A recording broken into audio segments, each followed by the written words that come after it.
kung saan ko nakilala yung asawa ko. Nakilala ko siya sa Black App. Ayan, kasi dati nagla-livestream ako sa Black App. Tapos ayun, nakilala ko siya, tapos nag-comment siya. Sabi niya, "You look like an angel." And then sabi pa niya, "Oh, Madeline, can you be my wife? I will do everything to you." So, ayun na nga, asawa niya na nga ako ngayon, guys. And sobrang pait nito, promise. Alam niyo, hindi lang yung matatamis na salita, guys, as in, ever since nakilala ko siya, hindi pa ako pinagsasalitaan nito ng masakit. Talaga. Yun yung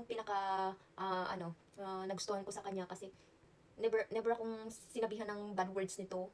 Napakabuti nitong tao. Lalo na sa mga anak niya, napakabuti niyang papa, as in yung pagpapalaki niya sa mga anak niya, sobrang babait ng mga anak niya, marespeto. So, ayun. So sobrang thankful ako dyan sa asawa ko, kahit ang dami mga judgmental na tao sa mundo, pero wala yun sa akin kasi ang importante kung gaano ako tratuhin ang asawa ko. Ayan. Bless! Eto pa pala, guys. So, ever since nakilala ko to, ayan, hanggang sa kinasal kami, never pa kami nag-away nito. Kasi alam niyo yung feeling na sobrang bait ng tao. Kahit ikaw, 'di ba, tayo mga Pilipina, sumpungin tayo, 'di ba? Lalo ako, mabilis uminit yung ulo ko, as in. Tapos ito, never akong nagalit sa kanya, or hindi ko kayang magalit sa kanya.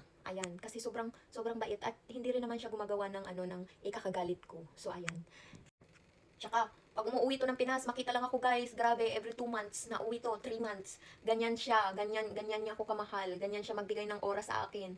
Ayan, nauwi yun ng every 2 months, 3 months ng Pinas, kahit sobrang mahal ng ticket, ganyan ako kaganda sa kanya. Charis. So, ayun lang, guys, nakilala ko siya sa Black App. Ayun, yun lang.